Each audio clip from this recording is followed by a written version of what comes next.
What's going on with Apple? Upcoming products? And how much money Apple made. Presenting the Tech Hound with Don Bullock. Hi there and welcome to the Tech Hound. I'm Don. Well, hi, Emmy, come here. Hi, how you doing? Thank you for the kisses. Well, I'm sorry for Emmy's interruption. She's such a sweet girl. If you stay into the end, you'll see some other interruptions that I have to deal with around here when I have 5 basset hounds in the house. But you gotta love them. We're sort of at a slow season for Apple right now as far as leaks and information is concerned, but there have been some things that I think that a lot of you would be interested in. First of all is AirPods. There's been a lot of leaks from AirPods. Now, speaking of AirPods, I have the AirPods 3 and I really like them. They replaced the original AirPods that I really liked as well, but these are even much better. The sound is outstanding with these and they fit fantastic. They fit really well in my ear. They're solid. They don't fall out and I can hear very well with them. So I'm enjoying the AirPods 3. But most of the leaks are about the AirPods Pro. So here's some information on that. Prior to WWDC 2022, Shrimp Apple Pro posted a leak saying that the second generation AirPods Pro would support lossless L3C. Here's a copy of that leak. And now we can see it in the operating system's code. Again, according to Shrimp Apple Pro, after enabling that, quality seems to improve. He says in the AirPods Pro 2, the quality will improve even more. He thinks the improvement is due to a new SIP module. More recently, 52 Audio has leaked AirPods Pro 2 designs. They state that the microphone openings and the sound cavity tuning holes are similar to AirPods 3. They also state that the stems will return, as well as the ear tips. There seems to be some disagreement as to what these holes are for on the side of the case. 52 Audio states it's a microphone to help with hearing aids, or others have stated the holes are for connecting a lanyard. The bottom of the case has 3 sets of holes. The first one is a microphone. The set of 3 holes on the right is for Find My. And yes, folks, we're getting a USB-C for charging. Well, at least that's what the rumors state. We'll have to wait and see if that really happens. Along with MagSafe. According to 9 to 5 Mac, in their article titled AirPods Pro 2, Design, Features, Release Date, Price, and More, we find out possibly some more information. There are some hints that Apple plans to incorporate some health monitoring sensors into AirPods Pro 2, but at this point we're not sure exactly what. From hints we're seeing perhaps monitoring temperature, respiration rates, and even posture will be included. So how much? As of now, rumors don't account for AirPods 2 pricing. The first generation costs $249. If Apple adds in new health sensors to this product, plus lossless support, it's likely Apple could increase its price tag up to $50. According to chi-kuo, Apple will likely discontinue the original AirPods Pro when launching this new model, and that may increase the price too. When, you ask? According to chi-kuo and the Wall Street Journal, AirPods Pro 2 will enter production in Vietnam in the second half of 2022. I'll add in here, don't hold your breath. Well, since all those reports about the AirPods Pro having these new sensors, Mark Gurman reports that they won't have any extra sensors at all, but they will have a lot of the other improvements that people have leaked. And in go the earbuds? The other rumor is about the AirPods Max. Some people think there's going to be an update for them, and other people say it's just going to be new colors added to the line. Of course, what new colors, they don't know. But we'll see. Apple may update the AirPods Max, or they may not. Another Apple product we're hearing a lot of rumors about is the Apple Watch. Now I have the Series 6 and I really like it. There's a lot of things that I can do with this watch and I'm enjoying it. I also have the cellular version. I got that in case of emergencies. An emergency using it hasn't come up yet, but I have used it. In California where we live, you can't hold a cell phone in your hand and drive. And there have been some very rare cases where I needed to call my wife and check on something while I'm driving down the freeway. All I have to do is ask you-know-who to dial the number and I can talk to my wife while I'm driving. So that's been a kind of a handy feature.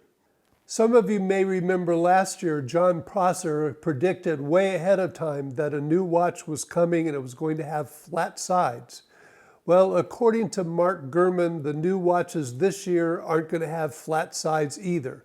So what happened to that possibility? We have no clue. But according to what we're hearing, there's no flat sides or flat glass that's going to be on any of the new watches.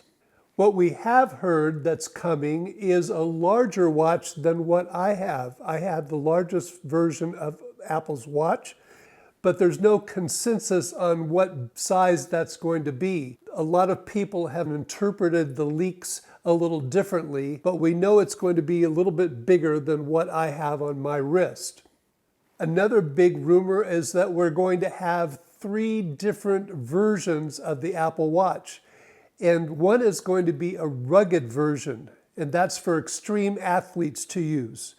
Now, who they are and what they want, I'm not quite sure. I'm certainly not one of them, as you can tell. The digital sports watch is here! But that's coming, a rugged version of the watch. Now, some speculate that's going to be the new large version, and that new large version is going to be made out of titanium rather than aluminum. But we still don't know for sure. But we do think that the price for this new watch, this new rugged version, is going to be somewhere around $1,000 or perhaps a little bit more. So that's going to be way out of my price range. I don't know about you. Perhaps the biggest brouhaha I've heard over this new Apple Watch is that the Series 8, which is coming out, will have the same chip as the Series 7, which has the same chip as the Series 6. So some people are saying, what's Apple doing? They haven't come up with a new chip for the watch? And I look at it and say, how fast can a watch go? It can only go so fast. And unless they're putting in some new sensors or new features for the watch, it really doesn't need a bigger chip. For me, it's just kind of fun watching these leakers come up with all these wonderful things and tell us exactly what's going on. There's one guy on YouTube, I think just about every video he does is what's coming and how much it's going to be and when it's coming. That's, I think, the only videos that he produces, and he doesn't know any more than the rest of us. Obviously, no one really knows what's going to happen, so it'll be interesting to see what happens with the new Apple Watches and when they come out. Many are expecting them in September, but who knows what Apple will do. One reason it's very difficult to predict what Apple is going to do is all the supply constraints that they've faced because of the lockdowns in China and the chip shortages. That were overwhelmed with COVID. Speaking of supply constraints, Apple reported in their quarterly report that especially the Mac was hit hard. We continued to have supply constraints with Mac, but were encouraged by the strong response from customers to our incredible lineup. So if you're wondering what's happened to your Mac out there, the supply chain constraints and the fact that the factories in Shanghai were shut down for a while have delayed your Mac from coming.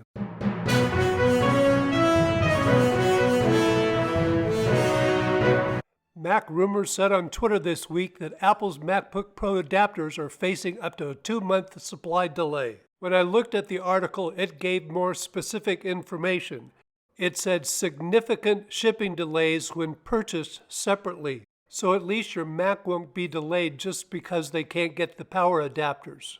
The article went on to say, last week Apple said it continued to experience supply constraints during the June quarter, but the company does expect the shortages to improve during the September quarter. Shipping estimates for iPhones, iPads, Macs, and other devices have greatly improved since early 2022, but some products are still delayed considerably, such as the Mac Studio with the M1 Ultra chip and the Studio Display with nano texture glass. But the factories are up and running again, so the supply is starting to pick up quite a bit.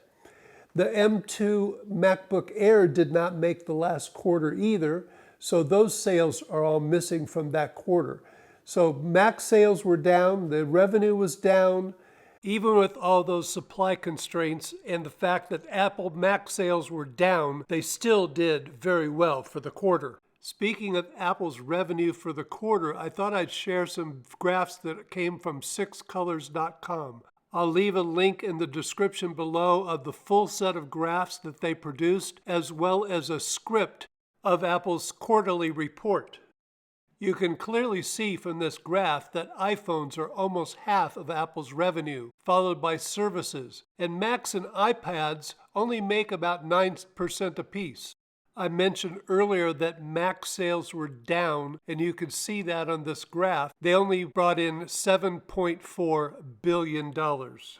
And on this graph, we can see Mac year-over-year revenue changes by quarter. Mac sales were down minus 10%, so the supply constraints were a big deal for Apple this year. While the supply constraints were a big problem for Apple, you can see in this graph that they still made $83 billion in the quarter. Of that $83 billion, $19.4 billion was the profit that Apple made just in that one quarter alone. A lot of money. It's amazing to me that Apple can record such numbers based on a lot of the economic issues that are going on right now. But I'm sure their investors are real happy about it, and I wish I was one of them. This is what happened when I tried to video the opening this morning, and I think you'll get a kick out of it. Hi there, and welcome to the Tech iHound. I'm Don.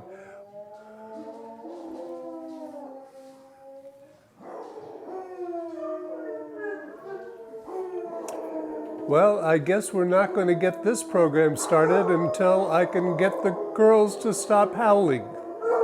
In case you're wondering, Pam just left the building and I have all this howling in the background. So this will make a good ending for this program.